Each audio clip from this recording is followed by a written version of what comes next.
सुरेश धसांना समज द्या, पंकजा मुंडेंची पक्षाकडे मागणी। भाजपची राष्ट्रीय नेता असताना माझ्यावर थेट आरोप। निवडणुकीत मी प्रचार केला नसता तर धस निवडून तरी आले असते का? पंकजा मुंडेंची टीका।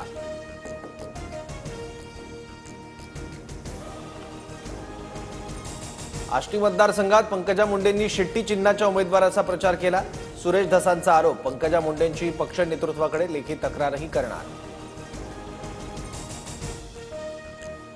सतीश भोसले उर्फ खोक्याला प्रयागराजमधून अटक। बीड आणि उत्तर प्रदेश पोलिसांची संयुक्त कारवाई। खोक्याला विमानाने महाराष्ट्रात आणणार। मारहाण आणि हरणांची शिकार केल्याचा ठपका। सरकारला मराठी माणसांच्या सणांविषयी इतका आकस का? चुनावी हिंदुत्व राबवायचं आणि सत्तेत आल्यावर मात्र सणांवर बंदी घालायची, ही कसली नीती? वरळी कोळीवाड्यात होळी सणांवर निर्बंध घातल्याच्या आरोपानंतर आदित्य ठाकरेंची टीका।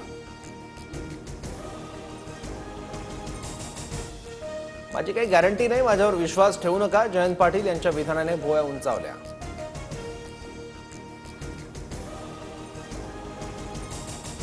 स्वारगेट लैंगिक अत्याचार प्रकरणात जलद गतीने आरोपपत्र दाखल करण्यासाठी पुणे पोलिसांचे प्रयत्न सुरू।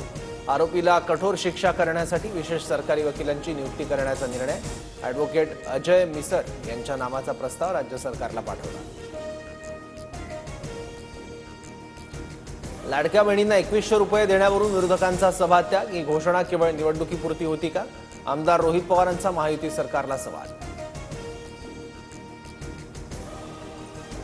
लाडक्या बहिणींची फसवणूक होणार नाही, मुख्यमंत्री आणि उपमुख्यमंत्री विचारपूर्वक लवकरच निर्णय घेतील। मंत्री अदिती तटकरेंचं विरोधकांना उत्तर। शक्तीपीठ मार्गावर सरकारची भूमिका काय? विधान परिषदेत अंबादास दानवेंचा सवाल। तर शासनाला शक्तीपीठ मार्ग करायचा आहे, लादायचा नाही, फडणवीसांचं उत्तर।